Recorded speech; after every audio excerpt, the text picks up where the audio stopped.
I hate to admit it, but the PC you just saw, which hit 95C while playing a game that's comfortably played on your smartphone, is my personal gaming PC. I built this PC back in January 2020, and it's seen quite a few low-effort changes over the years. It's currently covered in dust, overheating, and annoyingly loud at idle. So there's a lot of room for improvement with this system. As we speak, I'll throw these specs on the screen so you know what's inside this system, but since its creation in 2020, I've swapped the RAM for some faster modules. I also changed the original Cooler Master SF360R fans for some easy DIY fans I bought on Amazon. That's something I've regretted purchasing over the last 4 years. The RTX 2080 was upgraded to a 3070 Ti in 2021, and I've been left with this lovely adapter ever since. For regular viewers of the channel, yes, that is the same 3070 Ti I use in all my case tests. It's constantly in and out of this system, but I will be holding on to this for testing going forward. I think the most recent upgrade was replacing the old NZXT cooler with this Lee & Galahad model a few years ago, and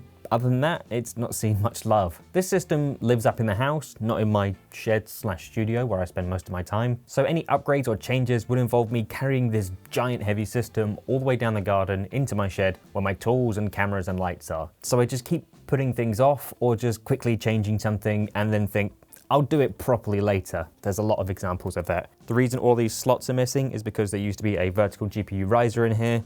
The riser cable died and it's just stayed like this ever since. Over the last few years, I've played big AAA games on my PC less and less. The system struggled with Hogwarts Legacy when I played that, and the Cyberpunk Phantom Liberty expansion was also a bit of a disappointing experience. But the game I have played the most over the past few years and has never had any issues until very recently, so the hardware of the PC is actually fine for the games I play now, well, the only game I play now, and that game is RuneScape. Old school RuneScape. Not the normal RuneScape. Ugh, who do you think I am? Now, I know, this hardware is more than capable of playing a game from 2004 with a HD texture pack turned on. But as summer is drawing to a close and the colder, darker nights are drawing in, I want to play all types of games on this system again, and I want to do so without noise-cancelling headphones. I mean, if I'm just AFK woodcutting some yew trees, I can do that on my iPad whilst I'm playing more engaging games on my system or filming a video. Ooh, a bird's nest. So obviously the performance is absolutely fine for the game I'm playing right now, but it's more acoustic and visual upgrades that I want to make to this system. Not to mention, after reviewing a lot of cases over the last year or so, I'm kind of in the mood for a change. I'm kind of bored of this original Leo 11. Now the issue with this PC isn't anything drastic. I'm pretty sure it just needs some new thermal paste adding on, and I imagine it'll be good as new. I'm pretty sure that since this system was hardly turned on for a few months, the paste had just dried out, well the GPU wasn't in the system and I was using it for testing other cases. So that's an easy fix. Add some thermal paste and call it a day. Well, I wish it was that simple. If you saw my last video, I recently built a $2,000 gaming PC with MSI's Project Zero system, a 4070 Ti Super, and a 7800 X3D. The case, board, cooler, and GPU have all gone back to MSI. But whilst I was testing that system, I got sucked into Ratchet & Clank Rift Apart for hours. It looked stunning, and it ran so smoothly at 4K with ray tracing turned on. And I was just stunned at how little power that system was using, whilst being incredibly quiet at the same time. My PC can't even play RuneScape and be quiet. I'm pretty sure this PC has just never been quiet, especially with these god-awful easy DIY fans. Honestly, these things have bothered me for years, but I've just been too cheap to replace them. I've loved the looks of the new Lee & fans that all link together with hardly any cables, but justifying spending like £200 on some fans has generally put me off. The experience of that $2,000 gaming PC has left me craving a little bit more from my own PC. I find myself wanting to push the limits of this old thing and see what a modern system is truly capable of. Your suggestions can help me achieve that. This is where I'm turning to you, the viewer, for your valuable input. I'm eager to hear your suggestions, so hit that subscribe button, leave your comments down below, and let's see if I can incorporate your ideas into the future of this PC. So, should I stick to this tried and tested old PC or take a more adventurous route? Let's sell the parts, start from scratch, and I could document the entire process of selling the old and buying the new parts, giving you a front row seat, as it would seem, to the birth of a whole new PC. Should I just upgrade this system with some new fans, keep the AM4 platform, and maybe upgrade the CPU to a 5700 or 5800 X3D? How should the system look? A grown-up, minimal system with no RGB lighting? Or do we go the opposite way, adding LCD displays, RGB daisy chaining fans, or any other cool new accessories you can think of. How big or small are we going? ITX, ATX, micro ATX? If we change the size, then we'll need a new motherboard. So then do we get a new CPU as well? I want you guys to leave your suggestions down below. What should I do with this system? I'm going to be running a lot of polls and asking community questions on the community page for you to vote on to help me decide on this poor system's future. Water cooling for me is out of the question for now, as we're on the cusp of new Intel CPUs and potentially new Nvidia and AMD GPUs at the end of this year maybe. Hopefully not next year, because I don't want to wait that long.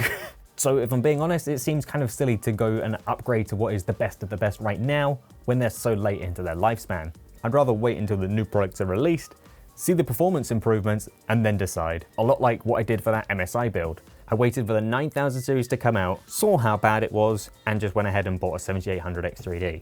I do still have that CPU, I bought that. I could potentially use that in the new system. I don't really know what I'm going to do with that at the moment. For now though, in the short term, I think I'd like to focus on the parts that will have a minor improvement to the performance, and mainly the looks. So that'll be the case, as well as cooling, maybe some new cables. Maybe I can even go back to a vertical GPU mount. Who knows, let's go crazy. Then once I've saved a little bit more money and maybe some new parts are out, then we can work on some performance upgrades. I should probably also mention that my monitor I'm currently using is my old Acer Predator X34P, a 120Hz IPS 3440 by 1440 34-inch ultrawide from 2018. It's actually so old, in fact, that it doesn't even offer FreeSync support. It has one of the early G-Sync modules, so I felt kind of stuck with Nvidia GPUs. The original Alienware QD OLED monitor, when that launched, tempted me a few years back, but I decided against it. Now MSI have just sent out this for review, a 240Hz QD OLED 34-inch ultrawide.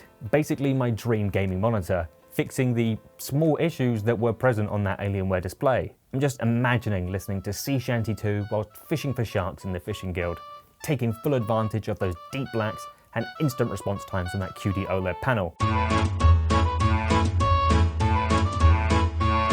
This is unfortunately a review sample, so I will have to send it back in a few weeks' time, but I think this could well ruin how I feel about my current monitor, much like how that $2,000 PC has ruined how I feel about this poor system. I know this is only a short video, but I want to get your comments and suggestions, and I also feel that there's probably quite a few people stuck in limbo at the moment, just like I am. With the disappointment of Ryzen 9000, that's probably halted a lot of upgrades as people with AM4 systems, like myself, were finally ready to jump to AM5. If Ryzen 9000 had been worth it. I've been ready to upgrade for a while now, but I was just holding off to see what the new chips offered. I think I'll probably also wait a couple weeks before I upgrade platforms to see how the new Intel Arrow Lake chips can stack up. Can they finally offer some efficiency gains over AMD? Can they compete with the X3D chips? Can they stop crashing? Can Intel back up their warranties again? Who knows? When the new Intel platform is released though, do you want me to see how good or bad it is, so you don't have to? For now, this is where this video ends, but it could be the start of a new series of upgrades for my personal gaming PC. And I want your suggestions, good or bad, to be the driving force behind it. So make sure you hit that like button, get yourself subscribed so you can answer in the community questions, and leave your suggestions for what you want me to do with this system. If you want to become a channel member and get early access to videos, feel free to click that join button down below or check the description for my affiliate links for any products I've mentioned in this video to help support the channel. But with that, I'll catch you in the next one. Cheers.